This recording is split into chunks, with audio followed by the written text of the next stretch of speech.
continuando nossos estudos, né? Que nós já temos iniciado já há um mês, e eu creio que Deus tem falado muito ao nosso coração. Quem tem aprendido já, diga amém. Amém. Temos aprendido, né, irmãos? Deus tem falado muito forte ao nosso coração. Pode ficar sentado mesmo, irmãos. Está bastante frio, né? Capítulo 5 de Isaías, para nós darmos continuidade. Nós finalizamos na quarta passada o capítulo 4 e hoje nós vamos falar do capítulo 5 e iniciar o capítulo 6, porque não dá tempo. O capítulo 6 é muito profético, tem bastante assunto e nós vamos deixar ele para quarta-feira. Mas vamos ler então Isaías capítulo 5, vamos fazer essa leitura, assentados mesmo, e eu sei que o Senhor vai falar ao nosso coração.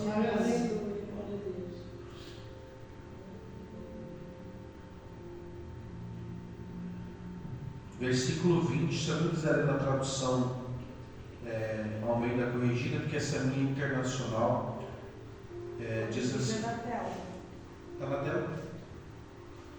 Ai dos que o chamam mal por bem, e ao bem mal, que fazem das trevas luz e da luz trevas, e fazem do amargo doce e do doce amargo. Verso 21. Ai dos que são sábios a seus próprios olhos e prudentes diante de si mesmo. 22. Ai dos que são poderosos para beber vinho e homens de poder para misturar bebida forte. 23. Ai dos que justificam ao ímpio por suborno e aos justos negam a justiça. Só até aí. Vamos fazer a leitura e vamos voltar lá para o versículo de número 1. O capítulo 5 é bem extenso, tem 30 versículos, né? Então nós vamos fazer bastante estudo no capítulo 5 hoje. Também não quero ser cansativo aos irmãos, né? Visto a temperatura, visto o ter frio, e eu não quero ser muito cansativo, mas tentar ser bastante explícito, direto no que vou falar. Resumindo a quarta-feira passada, alguns dos irmãos devem lembrar que nós falamos a respeito que Deus tiraria as bases de Israel do reino sul, né, Judá. Algumas vezes, inclusive, Isaías chama Judá de Israel, representando todo Israel, né? O Senhor tiraria as bases dele, do povo que seria os homens, as riquezas, os dinheiros, os líderes, e deixaria eles um povo praticamente exterminado por causa da desobediência. Então ficariam sem homens nenhum, sem líderes, né? Então nós vamos ali e estudamos que eles seriam tão fracos, que se alguém passasse na rua com uma roupa mais arrumada, eles diriam: pelo amor de Deus, seja o nosso rei, nosso líder, nós precisamos, não temos ninguém, né? Então nós vemos que foi muito sério que Deus falou que ia fazer com eles. E a terceira coisa que nós vimos, que as filhas de Sião seriam castigadas por causa da sensualidade que elas usaram para destruir o caráter dos homens morais, e infelizmente isso aconteceu, e elas ficaram com o castigo delas sem ter nenhum tipo de marido, nenhum homem, a ponto delas quererem ter 7 mulheres para um homem só, está no texto do capítulo 4, e nem precisava esses homens sustentarem elas, apenas que elas tapariam a vergonha de não ter um homem, marido, para cuidar delas. Isso era muito, muito terrível na época de Israel. E também sem comida, e nós vemos o castigo delas, também lemos depois que algumas teriam que comer os seus próprios filhos cozidos por causa da desobediência. Então Deus sempre foi contra, meus irmãos, sensualidade, coisas desse nível dentro do templo. E isso é muito perigoso, porque infelizmente os homens são muito fracos, a cabeça deles é muito fraca, e sempre algum ou outro acaba caindo na laçada de Satanás. E no caso de Judá e de Israel, a grande maioria se corrompeu no nível sexual e acabou cedendo a coisas erradas, e o castigo Deus trouxe para essas mulheres. Depois nós estudamos e falamos sobre isso. E no final do capítulo 4 nós vemos que Deus prometeu um renovo para aqueles que fossem justos e fiéis, né?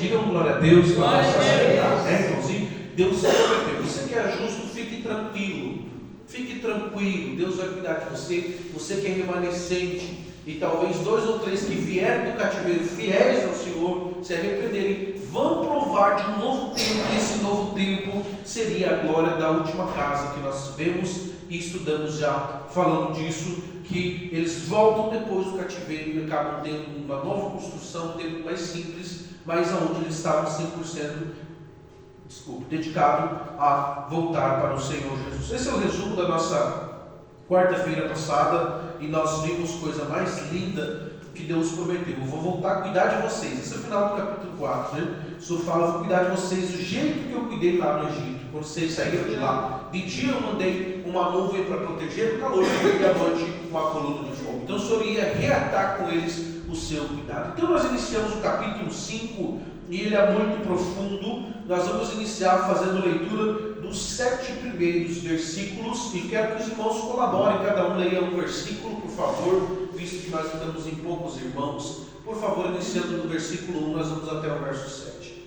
Agora cantarei ao meu amado, cântico do meu querido, a respeito da sua vinha.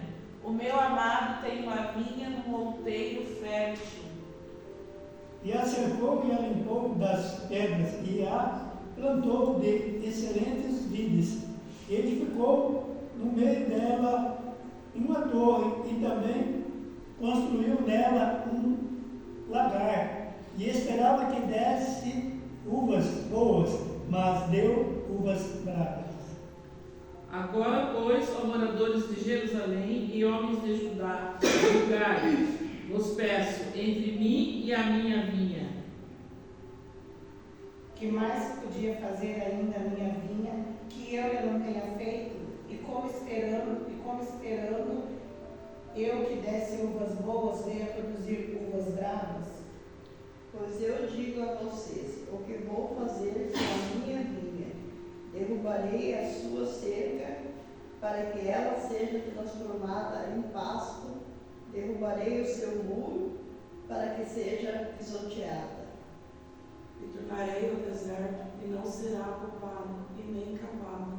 Porém, crescerão nelas sarças e espinheiro. E as nuvens darei ordem que não derrame chuva sobre ela. Porque a vinha do Senhor dos Exércitos é a casa de Israel, e os homens de Judá são a planta das suas delícias, e esperou que exercesse juízo. E eis que aqui opressão, justiça, e eis aqui clamor. Então esses 7 primeiros versículos do capítulo 5 são muito conhecidos como o Cântico de Isaías. Ele está cantando para Deus o que aconteceu sobre o povo que ele tomou para si mesmo. Inclusive algumas das Bíblias de vocês devem estar no título, talvez a canção da vinha, o cântico da vinha. Alguém tem aí na sua Bíblia? Como? A Canção da vinha, do irmão Parábola da A vinha. minha parábola. A minha parábola. Como? A canção da vida. Canção, né? E a senhora? Parábola. Parábola. Então, algumas canções, outras, mas o cântico da vinha é falado porque ele inicia lá no verso 1, Josvaldo, por favor, ele diz: eu vou cantar, agora vou cantar ao meu amado o cântico do meu querido a respeito da sua vida. Quer dizer, Isaías estava falando em forma de poesia aquilo que Deus fez por Israel e o que Israel fez para Deus. É muito lindo. Eu nunca tinha estudado esse capítulo 5 e eu vejo como se fosse um desabafar de Deus através de Isaías a respeito do que aconteceu. Veja só, o verso 1 e 2, o que nós encontramos ali? O meu amado tem uma vinha num monteiro fértil. Há outras traduções que dizem assim, versículo de número 1, né? Meu amado tinha uma vinha numa encosta de uma terra muito fértil. E algumas tradições, a versão fácil de ler, diz que o Senhor plantou uma vinha numa terra fertilíssima, né? Que dava muito fruto, muito fértil. E versículo 2 ali diz assim: e cercou-a, colocou cerca, né, ao redor da vinha. Todos os irmãos sabem o que é uma vinha. Alguém não sabe o que é uma vinha? Né? Videira, vinha, produz vide, né? Vide. E cercou, limpando das pedras. Ele limpou a terra, plantou excelentes vides e edificou no meio dela uma torre para proteção. E também construiu um lagar, né, que é onde pisa as uvas, ali faz o vinho. E ele esperava que desse uvas boas, porém deu uvas bravas. Então nós vemos aqui que o Senhor, ele escolheu a melhor terra. Vocês estão prestando atenção? Diga amém. Amém. Isso aqui é o cântico de Isaías. O Senhor, ele escolheu a melhor terra. De todas as terras que tinha na época do povo de Israel, quando eles saíram do Egito, o Senhor escolheu Canaã. Uma terra que produzia leite e mel. Os cachos de uva eram gigantescos, eram do tamanho dessa caixa de som, um pouco maior. O tamanho desse pedestal, eram gigantescos, eram 2 homens para carregar. O Senhor deu uma terra boa para eles. Que tamanho eram os cachos de uva, irmãos? 1,5 metros. Então imagina, eles tinham um lugar, e não era uma coisa espiritual, literal. Os cachos de uva eram uma produção. Eu já vi uva no Rio Grande do Sul de 60 centímetros, enorme cacho de uva, né? Grandão. Mas a que produzia ali dava 1,5 metros, era enorme. Deus plantou eles, ou seja, muito espiritual. O Senhor levou eles para uma terra boa, uma terra que dava maná, leite e mel, uma terra que produzia frutos gigantescos. Então Deus colocou eles num lugar bom, irmãos. Deus não colocou eles num lugar ruim. Deus não levou eles para um deserto, deixou eles morrer lá e se vira aí. Não. Deus colocou eles num lugar muito bom. Olha o verso 1 lá que diz no final, né? O meu amado tem uma vinha e um aldeio fértil, uma terra fértil. Deus tirou eles do Egito e colocou eles numa terra boa. Então esse é o cântico que Isaías está falando. Deus colocou eles numa terra boa. Ele fez o que? No verso 2, tirou as pedras, irmãos. Ele limpou a terra. Então não tinha impedimento nenhum dessa videira da fruta. Vocês estão entendendo, irmão? Digam amém. Amém. Isso que Isaías está dizendo. Deus foi lá, preparou a terra. Quando você faz uma plantação, você limpa, ajeita bonitinho, aduba, põe uma cerca para os bichinhos não virem. O que você espera? Que vai dar fruto, que vai crescer. Isso Deus esperava. Deus está dizendo, o Senhor tratou com tanto carinho a terra. Deus arou a terra, tirou as pedras, os pedregulhos, limpou e Ele plantou as melhores mudas, excelentes vidas, as melhores plantas que Ele tinha, a melhor plantação que Ele tinha, Ele plantou. Construiu uma torre de vigia. Isso significa que o próprio Deus estava ali cuidando deles, meus irmãos. Olha o desabafo de Deus através de Isaías. Oh, aleluia, eu sinto Deus falando conosco, meus irmãos. O Senhor tirou eles de um lugar de sofrimento, botou numa terra que Deus provou, Deus mostrou para eles os cachos de uva, Deus mostrou o leite, o mel, foi espias lá dentro da terra, olharam e disseram, meu Deus, a terra é maravilhosa, a terra é boa demais. E eles viram com os olhos deles que o lugar onde Deus estava colocando eles era maravilhoso. Deus colocou um lagar, Deus colocou cerca ao redor para os bichos não virem, para ninguém vir. E Israel era o povo mais protegido da terra. As torres deles, os muros deles, quase ninguém conseguia passar e destruir. Eles se sentiam importantes por causa disso. Deus protegeu eles muito bem, irmãos. Deus plantou uma vide ali. Deus fez um investimento alto, tirou eles lá de onde eles estavam, lá no Egito, passou pelo deserto e plantou eles num lugar muito bom. Qual foi o resultado? Deus esperava o quê? Que dessem uvas boas. Deus esperava que trouxessem frutos dignos de arrependimento, de um lugar bom, uma coisa boa, que eles fossem um exemplo para o mundo inteiro. Vocês entenderam isso? Digam amém. Amém. Ele esperava que o povo do mundo provasse dessa uva, que era Israel, o testemunho deles dissesse que uva boa, que povo bom, que povo abençoado. Vocês estão entendendo, meus irmãos? Esse é o desejo de Deus, que povo feliz, que povo abençoado, eles têm os melhores frutos, eles são felizes, mas o resultado foi somente uvas bravas, ruins, né? E a tradução original fala uvas podres, né? Uvas podres, elas eram chamadas de uvas fedidas, que você chegava perto do campo e não conseguia nem chegar para tirar, porque era horrível o cheiro, literalmente, não tinha como. Então, eu vou falar por que os irmãos, para que Isaías está fazendo essa explicação, porque eles estavam numa época de plantação de uvas e eles faziam muitos vinhos, tinham festas, tomavam muitos vinhos. Então eles entendiam do que Isaías estava falando, eles sabiam do que Deus estava falando através da canção, né? Então Deus fez o possível para eles serem uma nação santa e próspera, frutífera, mas eles não fizeram a parte deles. Isso é muito sério. Eu vou trazer uma aplicação para nós. Quem me ouve, diga amém. Amém. Tenho falado, irmãos, o Antigo Testamento não é só história, é para nós hoje também. A aplicação para nós hoje, Deus nos tirou do mundo e nos colocou numa terra boa, que é a igreja, a presença dele, a casa dele. Mas nós que decidimos ser os santos e dar fruto ou não. Olha a terra que Deus te plantou, meu irmão. Olha onde Deus te colocou. Você estava lá no Egito, sofrendo no mundo, passou pelo deserto e Deus te colocou numa terra boa, meus irmãos. Deus arou a terra, tirou as pedras. Deus plantou a melhor semente dentro de você, o Espírito Santo de Deus. Irmão, é só você dar fruto, aleluia. É só você servir a Ele com alegria e os teus frutos vão ser gigantescos. Alguém que dá glória a Deus, aleluia. Era isso que Deus esperava de nós.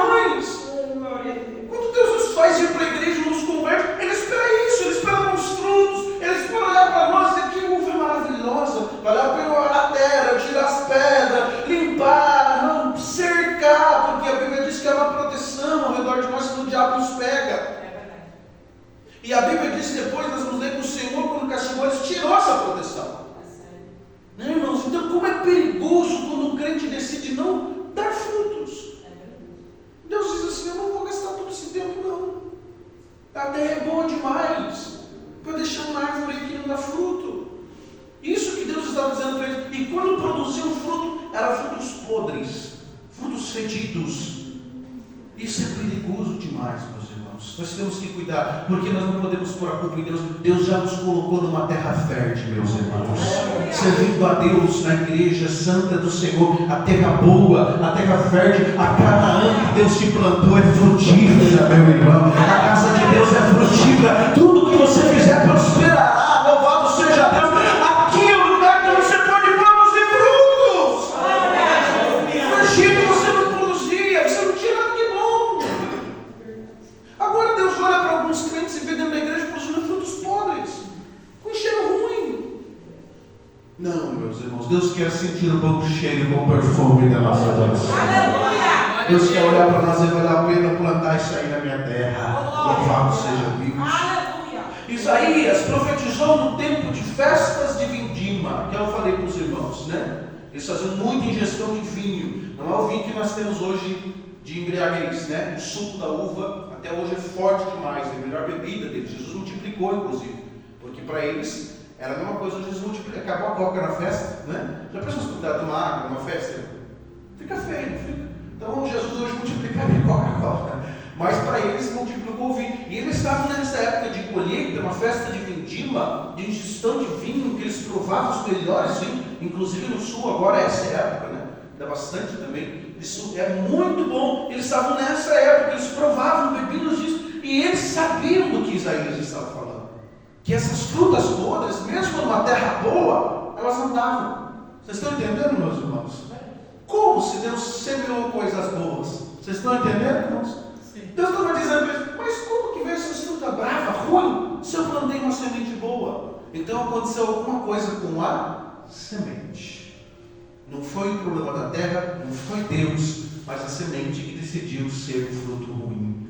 E isso que é perigoso demais. Irmãos, nós sabemos quando Deus fala conosco. Sim ou não, meus irmãos? Sim. Eles sabiam que Deus estava falando com eles. Eles sabiam que Deus estava trazendo esse exemplo, o cântico da produção de frutos de Isaías. Eles sabiam que Deus estava falando sobre eles. Eles sabiam de onde Deus tirava eles. A gente sabe quando Deus começa a falar conosco. Deus começa a dizer: você sabe de onde eu te tirei, você era para estar dando muito mais fruto, você era para estar muito mais abundante na minha obra. Você sabe que a terra que eu te coloquei é fértil.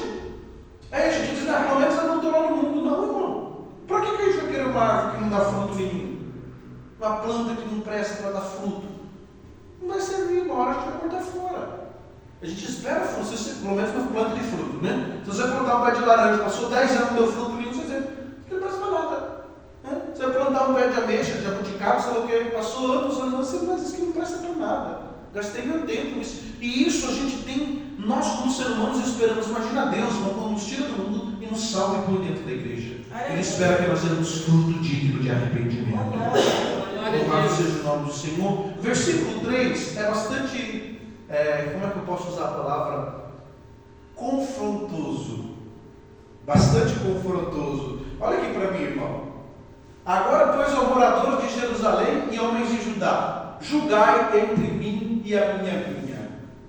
Outras traduções dizem assim: de quem é a culpa? Irmãos, olha aqui para mim, irmão.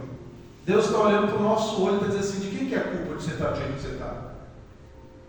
Deus está olhando para eles e perguntando: de quem que é a culpa? Se Deus deu uma terra boa, deu semente boa, Deus ajeitou o terreno, Deus colocou uma torre de vigia para proteção, cercas, Deus fez um lagar para dar o melhor vinho, de quem que é a culpa? Agora, morador, julgue entre mim e a minha vinha. Então, de quem que é a culpa? Se eu preparei a terra, se eu coloquei boa semente, se eu cuidei, de quem que é a culpa das coisas estarem como estão? Deus estava perguntando para eles, olhando na cara deles, se eles tinham coragem de dizer para Deus que a culpa era de Deus. Vocês entenderam, meus irmãos? Deus estava perguntando isso para ele. Deus, vamos trazer a aplicação para nós hoje.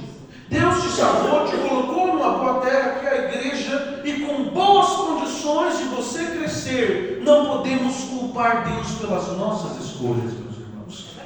Deus estava dizendo isso para eles. Ô moradores de Jerusalém, falem para mim, de quem que é a culpa de vocês não estarem dando bons frutos? Eu quero ver eles terem coragem de dar para Deus e dizer: a culpa é sua, Deus. Como? Se Deus deu para eles a melhor terra, Deus deu para eles o melhor lugar, uma posição geográfica, era só eles produzir fruto. De quem que é a culpa? Deus disse: julguem entre mim, vocês, a minha plantação e mim. Deus estava falando com eles. Vamos ler Mateus capítulo 21, do verso 33 a 41.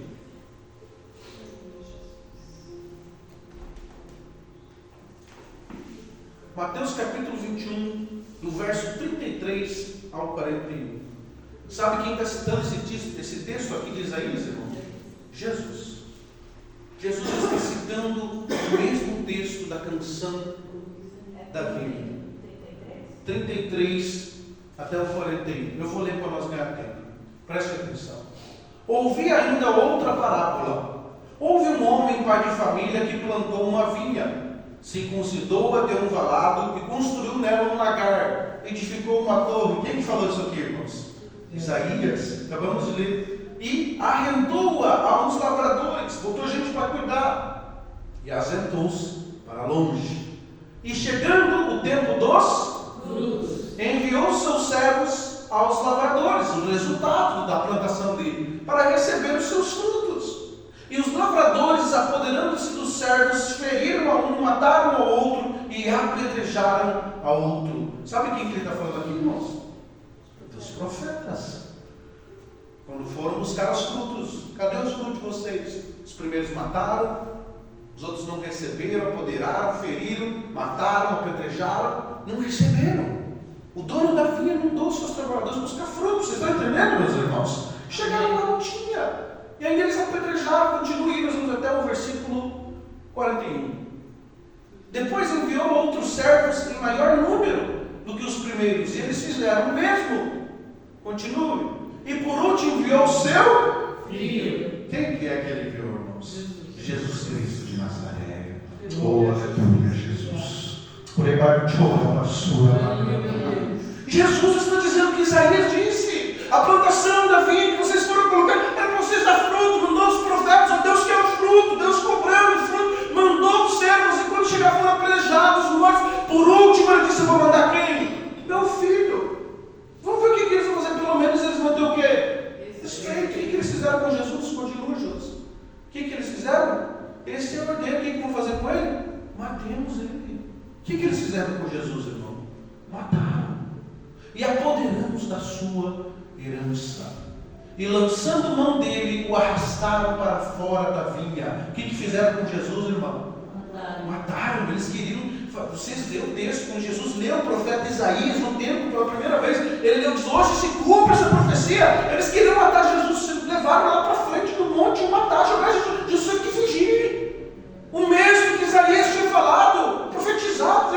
Quando, pois, vier o Senhor da vinha, oh, aleluia, que fará com aqueles lavradores?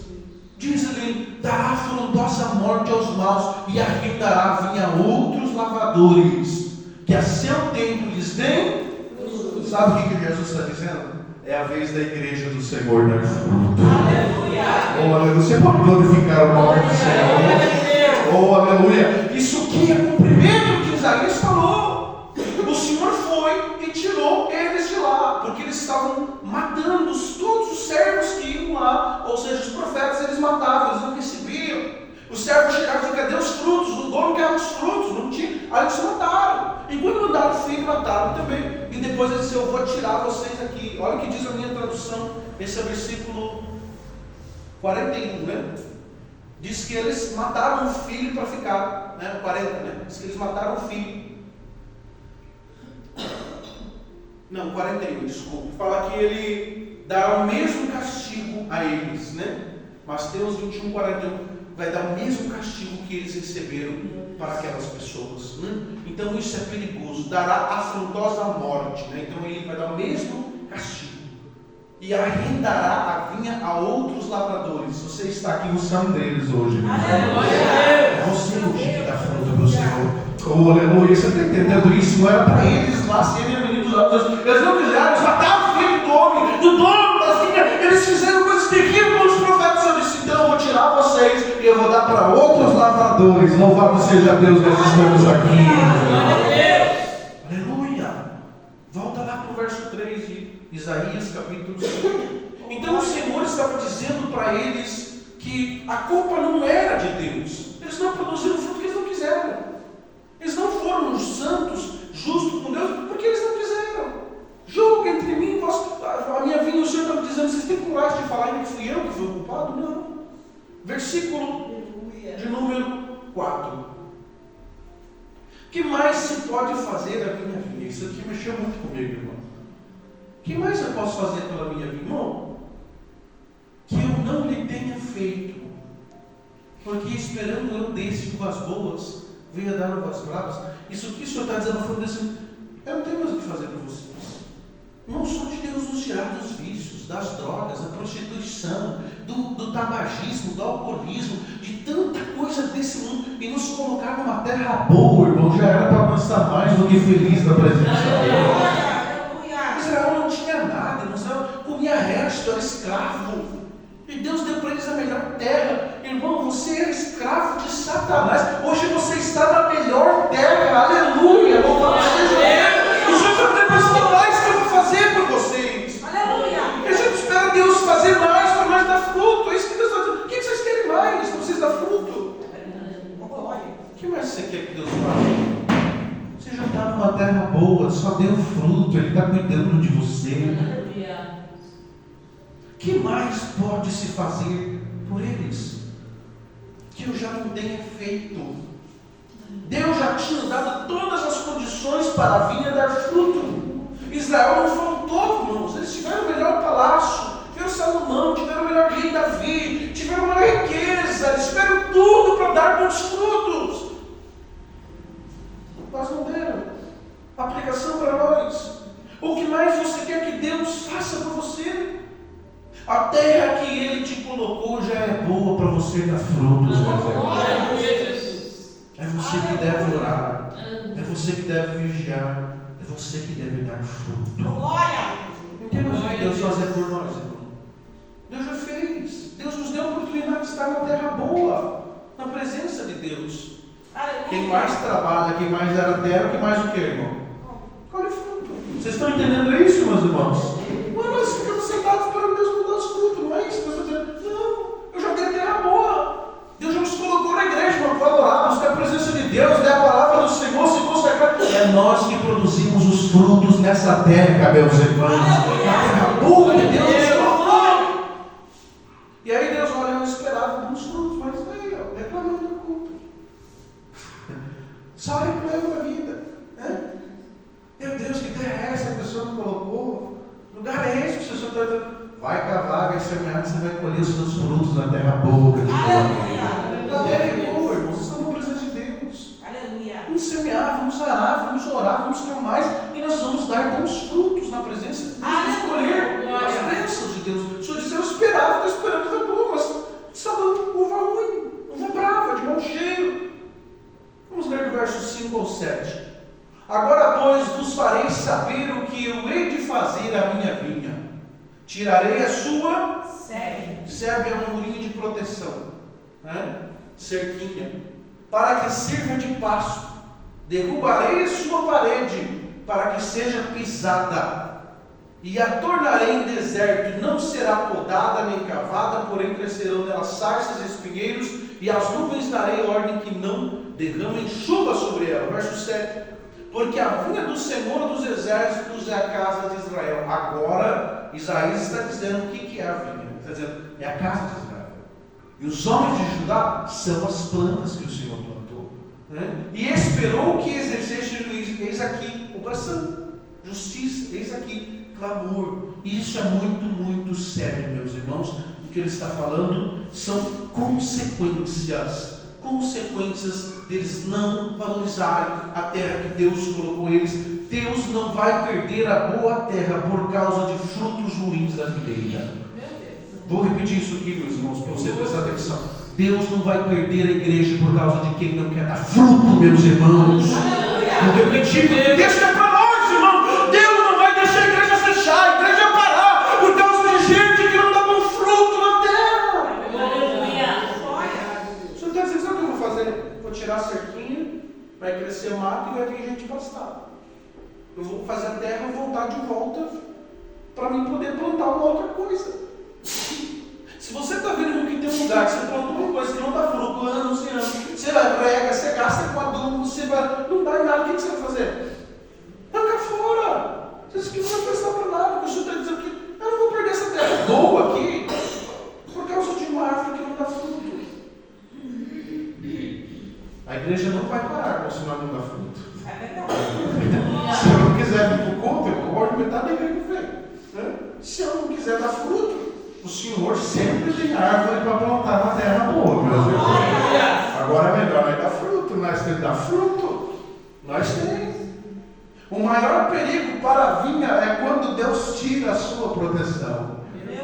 Porque quando eles estavam protegidos, mesmo não dando fruto, ninguém atacava. Sim ou não, meus irmãos? Sim. Não estavam dando fruto, não servia o Senhor, não temia o Senhor fazer o que queria, então eles estavam protegidos. Deus ainda ia proteger. Mas quando eles não viram mais Deus, Deus tirou, versículo 6. 5, eu acho, né? Tirarei sua serva, protegendo para que sirva de pasto. Derrubarei sua parede para que seja pisada. Mas quando Deus tira a proteção de nós, é perigoso. Porque nós só servimos para isso aqui, irmão. Pasto, para que sirva de pasto. Meu Deus, é perigoso. Aleluia, Jesus. Pregação para nós. Está na hora de dar bons frutos antes que Deus tire a sua proteção na nossa vida. Irmãos, está na hora de nós falar de reclamar, de murmurar e ser os crentes mais fiéis na terra que Deus nos plantou. Sim, a proteção de Deus cresce mais em nós, irmãos. Cresce, os bichos vêm para fazer nós de pasto, o inimigo vem e nos pisa e nos humilha. É isso que acontece com uma terra ruim. Ninguém quer plantar, só serve para os animais, e isso é perigoso. Vamos fazer de tudo para dar frutos na presença de Deus. Louvado seja o nome do Senhor. Aleluia. Com a proteção de Deus, a Babilônia não invadiria Israel, que também é representado aqui como Judá, mas sem a proteção ela seria destruída, que é o que nós temos aqui. A aplicação para nós de novo. Deus iria limpar a sua terra. Quem entendeu até aqui, diga amém. Amém. E plantar uma nova videira. Aleluia. Que desse frutos. E eu vou te dizer o nome dessa nova videira: Jesus Cristo de Nazaré. Você está entendendo isso? Diga glória a Deus. Deus está dizendo: eu vou limpar essa terra aqui e eu vou plantar uma nova videira. Aleluia. Então vamos trazer João 15, do verso 5 ao 8. Revelação profunda da palavra de Deus. Quanto mais eu estudo Isaías, mais eu quero estudar. Capítulo 15, versos 5 ao 8. Jesus prometendo só: eu vou tirar essa videira que não está dando fruto e vou plantar outra. Quem que Deus plantou? Jesus. O que Jesus disse? Eu sou a videira. Quem que era a videira antes, irmão? Israel. Não quiseram dar fruto, Deus podou, jogou fora a terra e pôs de novo e plantou uma outra videira. Aleluia. Volta para 1, só para nós ler o verso 1. Jesus disse: eu sou a videira verdadeira. Quem que é o lavrador da terra, irmão? Deus, meu Pai é o lavrador. Aleluia. Mas essa videira agora não é uma videira falsa, é uma videira verdadeira. Aleluia. Coisas varas. Nós não somos mais videira somos varas. Quem está em mim e eu nele, esse dá muito fruto. Irmão, você não depende mais agora da terra, é só estar em Cristo, meus irmãos, você dá fruto. Louvado seja Deus. Jesus estava dizendo: quem está em mim, eu sou videira agora. Agora o Pai plantou eu aqui, realmente, irmãos. Quem que desceu lá em Israel? Jesus desceu, seu pai plantou ele, Israel não deu fruto. O Senhor plantou Israel, plantou Jesus. E o Senhor Jesus disse: agora eu que sou a videira, vocês são varas. Se estiver em mim e eu em vocês, você vai dar muito fruto. Porque sem mim nada podeis fazer. Jesus está dizendo que agora, irmão, não dá mais para nós dar fruto sem ele. Vocês estão entendendo isso? Diga glória a Deus. Vocês podiam, só sendo judeu já é o suficiente. Agora não, sem Jesus nós não podemos. Vamos para o verso, até o verso 8. Se alguém não estiver em mim, será lançado fora, uma vara secará. E os colhem e lançam no fogo e ardem. Se vós estiverdes em mim, as minhas palavras estiverdes em vós, pedireis tudo o que quiserdes e vos será feito. Aleluia. Nisto é glorificado meu Pai, o que, irmãos? Que deis muito fruto. Aleluia. Repetir essa parte: que deis muito fruto. 1, 2, 3. Que deis muito fruto. Como que nós glorificamos o Pai? Dando fruto. Aleluia. Jesus é a videira, nós damos fruto enxertado nele. E até Jesus falou, irmão: não é só para enxertar em mim, tem que dar fruto. Se não dá fruto, eu vou cortar fora também, não vai valer de nada. Mas a videira agora vai permanecer plantada. Entenderam, meus irmãos?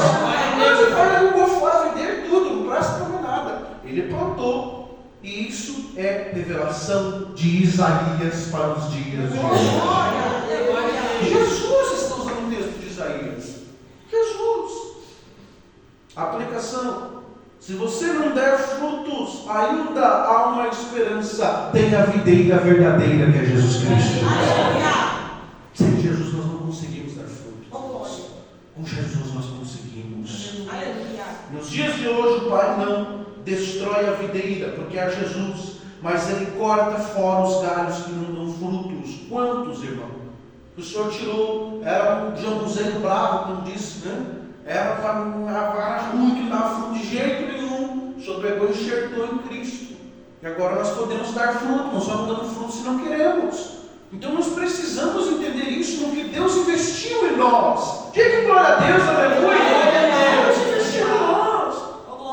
Deus colocou nós enxertado em Cristo e para nós. Aleluia. Para nós é mais fácil dar fruto do que para eles.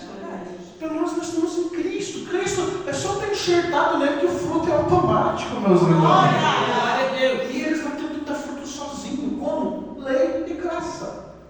500 e poucas, 600 e poucas leis para poder dar um fruto. Nós não, irmãos. Nós estando em Cristo. Aleluia, Ele está em nós. Nós damos fruto. Isso nós glorificamos a Deus, dando fruto. Oh, aleluia. Vamos lá para o versículo 8 de Isaías, José, por favor. Quem entendeu essa parábola da vinha, diga glória a Deus. Essa foi uma canção de Isaías, foi um desabafo de Deus a respeito da vinha que ele plantou, e depois Jesus foi plantado no lugar de Israel. E era para ser através de Israel que nós seríamos pessoas que entraríamos na salvação. Vocês entenderam isso, irmãos? O Senhor plantou Israel e esperava que eles dessem bom fruto. Mas não deu. Não deu fruto, o Senhor arrancou fora tudo, com raiz e tudo. Não sobrou nada. Ele planta Cristo. E isso é muito lindo, porque o Senhor Jesus falou depois que até ele seria morto, né? Os homens foram lá e mataram o filho do dono da vinha, né, meus irmãos? Isso é perigoso demais, mas nós vamos entender que agora ninguém tira quem está enxertado em Cristo. Louvado seja Deus. Os homens não. Ai dos que juntam casa a casa, reúnem no campo a campo, até que não haja mais lugar e fiquem como os únicos moradores no meio da terra. Daqui do 8, irmãos, até o 30, que nós vamos meditar agora, não é muito, tá, irmãos? Fiquem tranquilos, mas já Isaías vai falar dos primeiros 6 ais, né? Ele falou, e ele diz 18 ais, né, que nós temos aí, 19 ais, com o primeiro que ele fala lá. Agora vai começar, a partir de agora, mais, então seria Esses mais 6, esse foi o primeiro na semana passada. Então são 19 em todos eles. Mas agora, do capítulo 8, capítulo 5, do verso 8 que nós vamos agora até o 30, ele fala 6 ais do porquê que o povo iria sofrer consequências. E esses 6 ais trariam um julgamento para eles por causa do que eles fizeram. E quem quer aprender, diga amém. Amém. Primeiro ai, nós vamos ver do verso 8 até o 10. Vamos ler o verso 9, já lemos o 8. A meus ouvidos disse o Senhor dos Exércitos, em verdade que muitas casas ficarão desertas, e até as grandes e excelentes sem moradores. E 10 geiras de vinha não darão mais que um bato, e um homer de semente não dará mais que um efa. Olha a tradução nossa hoje, de versículo de número 9 ao 8 ao 10, né? É que eu vou acompanhando na tela ali, depois eu me perco aqui. Ai de vocês que adquirem casas e mais casas, propriedades e mais propriedades, até não ter mais nenhuma casa para alugar, e vocês se tornam os senhores absolutos dessa terra. O Senhor dos Exércitos me disse: sem dúvida muitas casas ficarão abandonadas, as casas mais belas e grandes ficarão sem moradores. Uma vinha de 10 alqueires é muito, meus irmãos, é muita terra. Só produzirá um pote de vinho, um barril de semente só dará uma arroba de trigo. Sabe o que o Senhor estava condenando aqui no primeiro ai? A cobiça egoísta que eles tinham. Meu Deus. Eles queriam ter casas e mais casas, juntando casa, terreno, comprando, até que não ficasse nem mais uma casa para alugar. Tem uma casa para alugar? Não, eu compro, é aqui eu compro. Esse era o egoísmo que Deus estava condenando. Esse serviço não vai adiantar nada.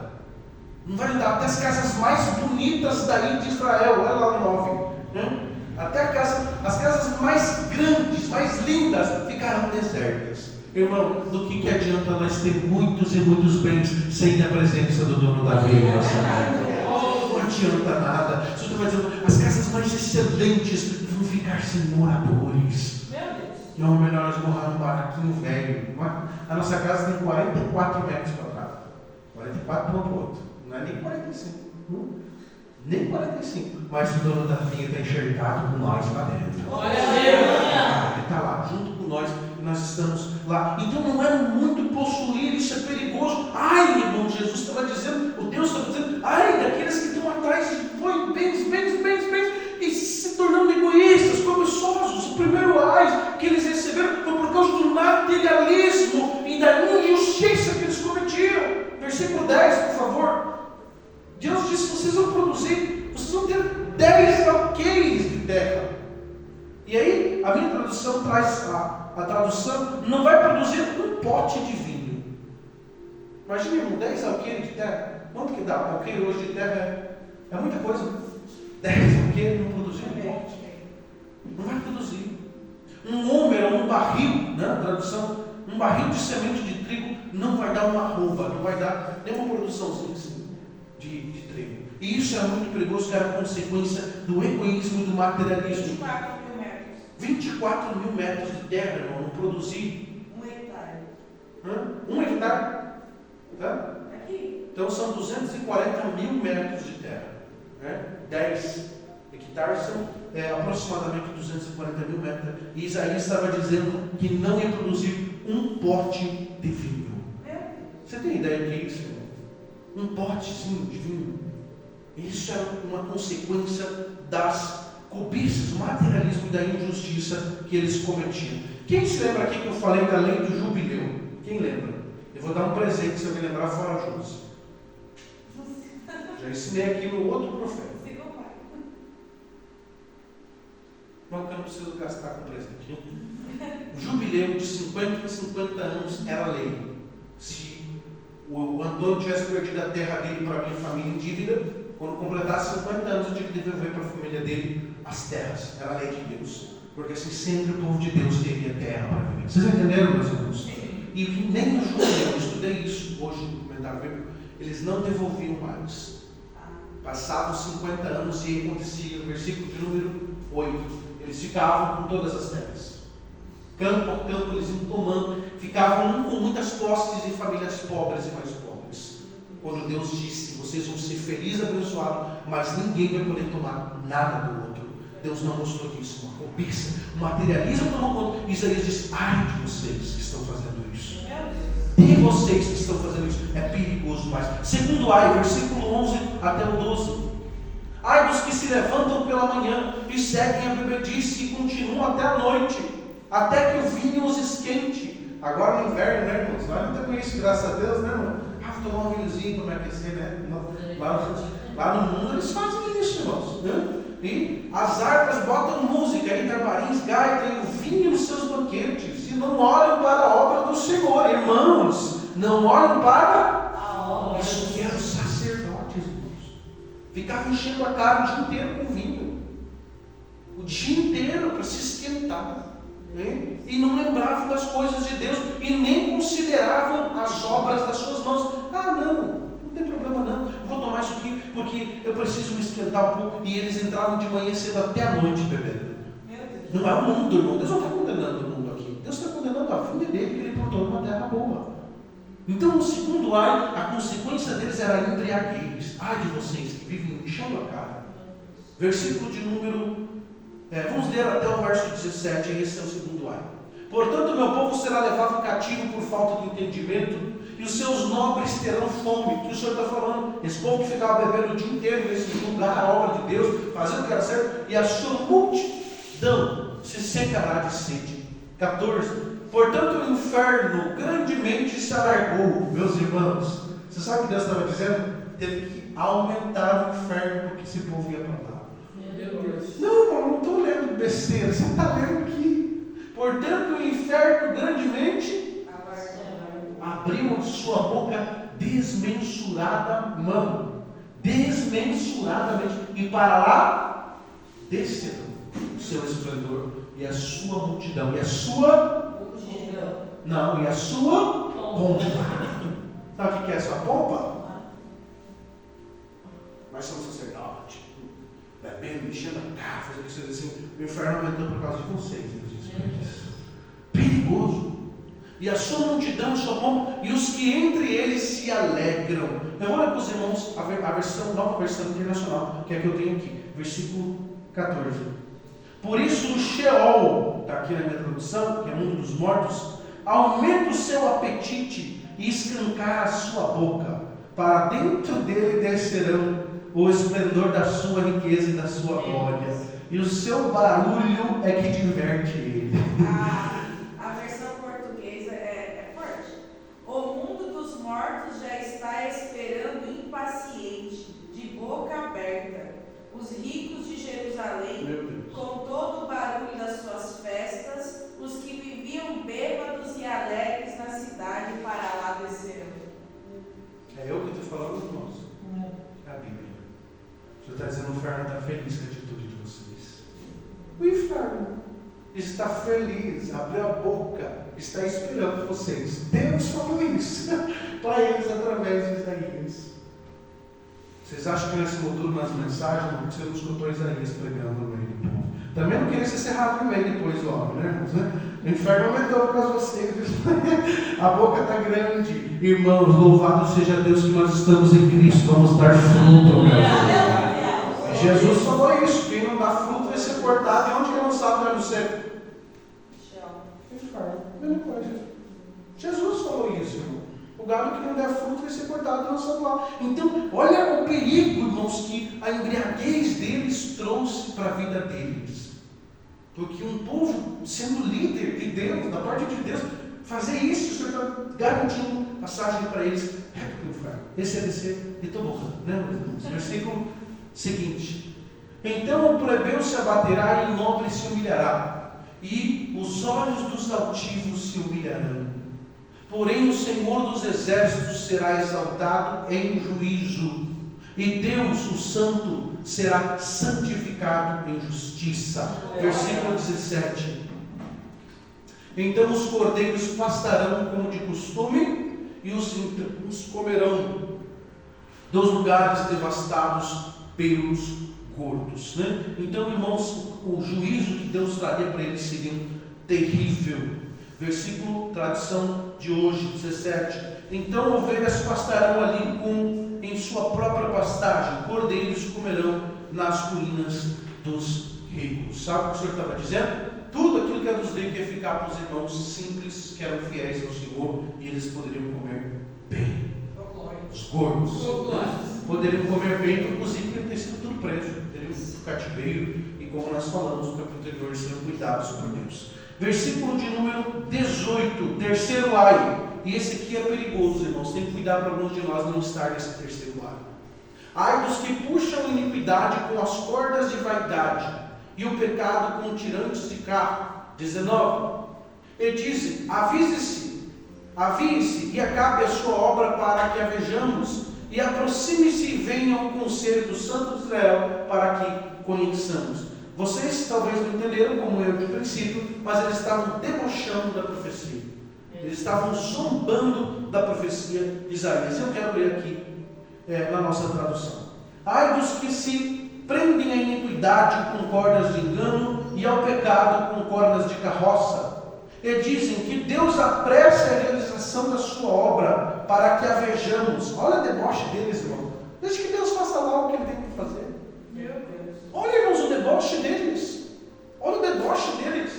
Para que a vejamos e que se cumpra o plano do Santo de Israel para que conheçamos. Eles estão duvidando de Deus, irmão. Eles estão zombando de Deus. Quero ver mesmo se Deus vai fazer isso aí. Abrir o inferno mais por causa de mais louco. A versão portuguesa diz assim, 19. E ainda fazem pouco caso do Santo de Israel, desafiando o Senhor, dizendo: ande logo, Deus, que o Santo de Israel se realize depressa os seus planos para que o conheçamos. Meus irmãos, isso é perigoso. Quando Deus está falando, alertando alguém, a pessoa diz: que Deus fazer isso aí? Então faça logo, se Deus tem que fazer, que faça. Então eles estavam debochando. E isso foi o terceiro ai, a zombaria e a descrença do que Deus estava falando. É perigoso, irmão. Às vezes eu já recebi muita profecia que eu disse: isso aqui não está cuidado de ser Deus. Mas a gente julga a profecia e deixa o profeta na mão de Deus. Então eles estavam debochando, dizendo: que profecia, que profeta, esse camarada é um louco. O cara mora ali na esquina ali, a mulher e filho dele mora ali, ó. Quer me dizer agora que é profeta?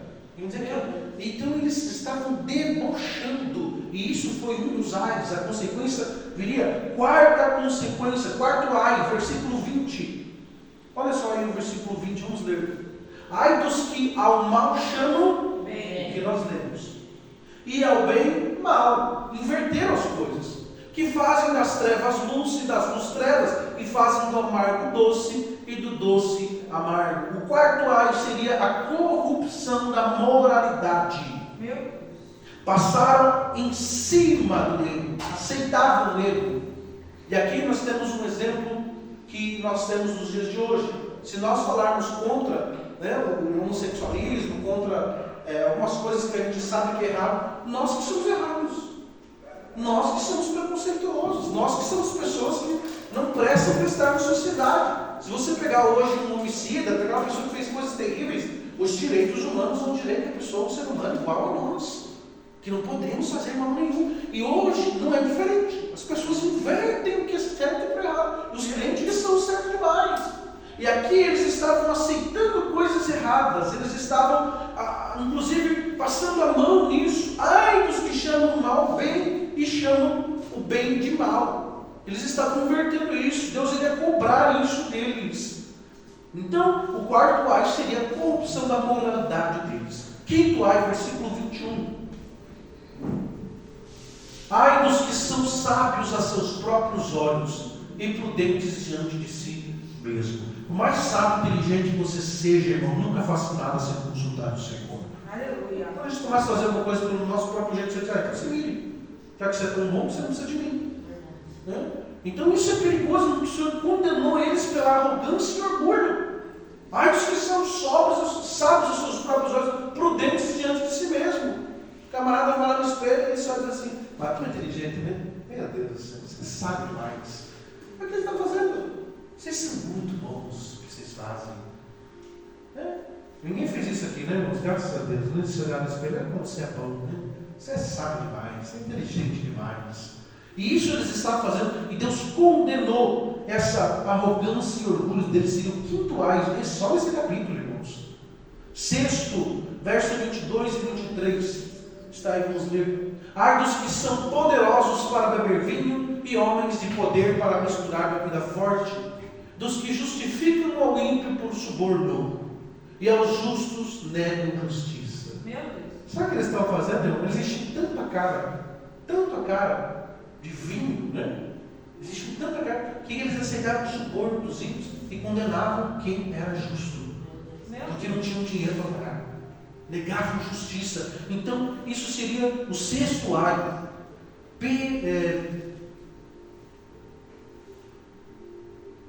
Meu Deus, que letra horrível.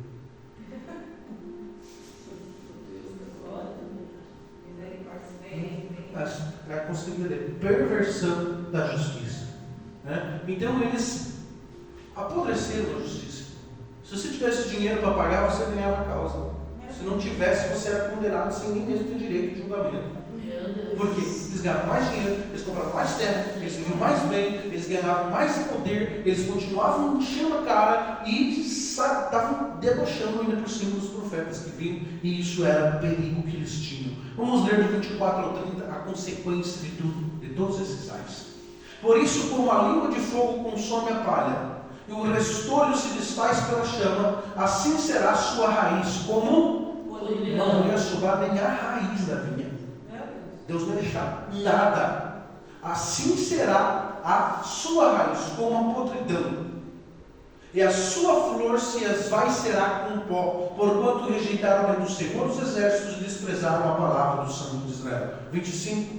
Por isso se acendeu a ira do Senhor contra o seu povo, e estendeu a sua mão contra ele e o feriu, de modo que as montanhas tremeram, e os seus cadáveres se fizeram como lixo no meio das ruas. Vocês estão vendo a consequência desses ais, irmãos?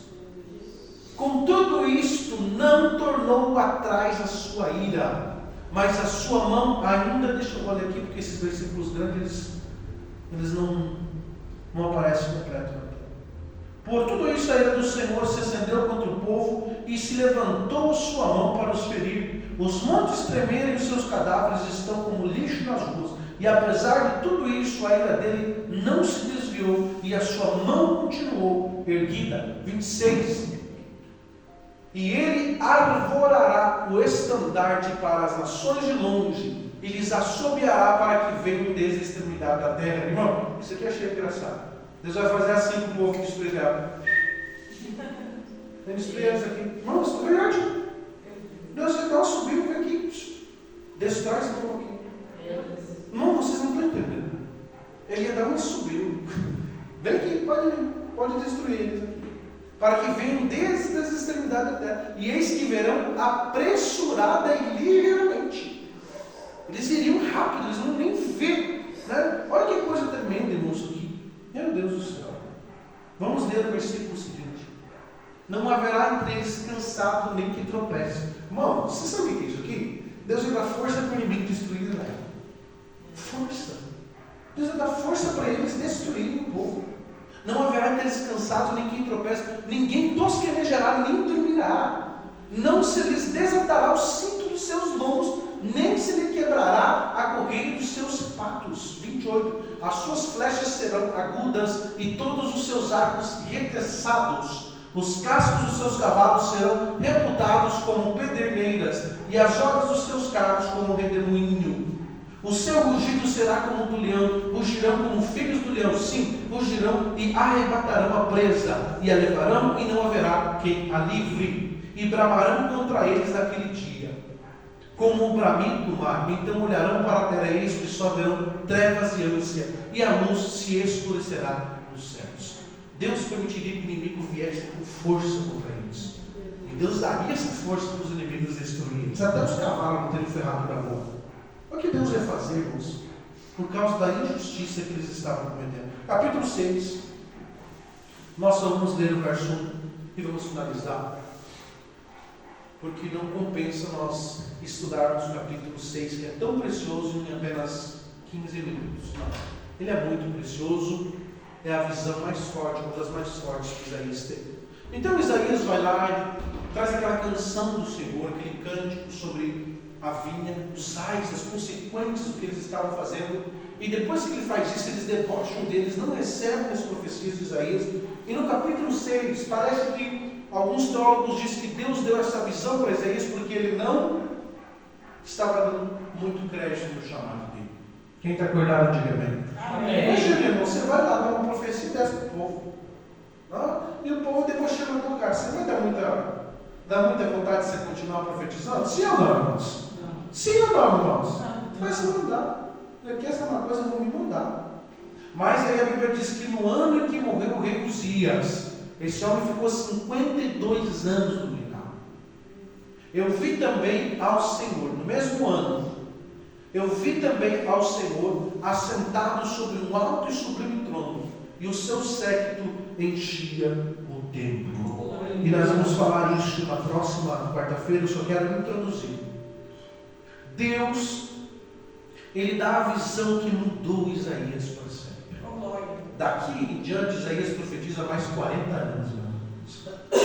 Eu acredito que por Isaías ele teria falado ali. Já nas primeiras profecias ninguém deu bola, mas quando Deus dá essa visão para ele, irmão, o negócio muda. Porque ele não viu qualquer coisa, ele não viu uma videira, ele não viu plantação, ele viu o Senhor assentado no seu trono. Oh, aleluia! Você pode dizer glória a Deus? Glória a Deus. 740 anos antes de Cristo, o Senhor Deus deu uma visão para Isaías. Já estava no 52º ano do reinado de Uzias, 52 anos, e o Senhor, para motivar Isaías, eu acho que Isaías começou a dizer: quer saber de uma coisa? Eu também não estou tão bom assim diante de Deus. Talvez até alguém apontou uma falha para Isaías e disse: você também é do meio do povo, cara. Você é parente dos. Ele era, realmente, ele tinha não um parentesco muito próximo, mas ele era da linhagem, ele tinha influência ali também, era conhecido. Isaías era conhecido. Então talvez o povo começou a dizer: quem que você pensa que você é? Você está aproveitando tudo aqui também? Você também é pecador. Você quer vir aqui falar para nós? Eu acredito que essas coisas começaram, talvez chegaram até Isaías, e Deus deu essa visão para ele no ano que morreu esse Uzias. Alguns teólogos dizem que era parente de Isaías, eu não consigo afirmar isso. E ele recebe essa visão tão maravilhosa. Deus deu a visão para que ele entendesse o chamado dele.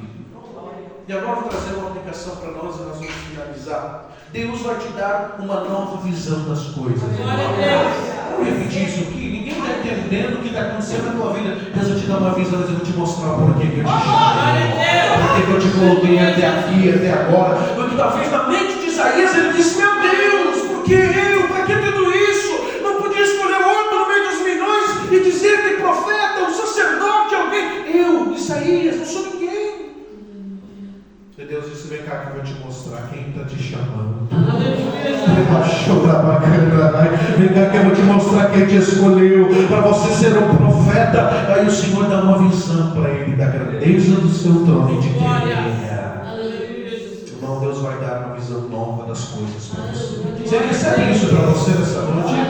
Para quê, pastor? Para que tu entenda a vontade dele para a tua vida. Isaías nunca mais teve dúvida, tu não vai achar.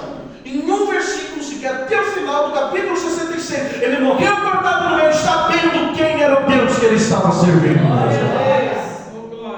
Viu, Senhor?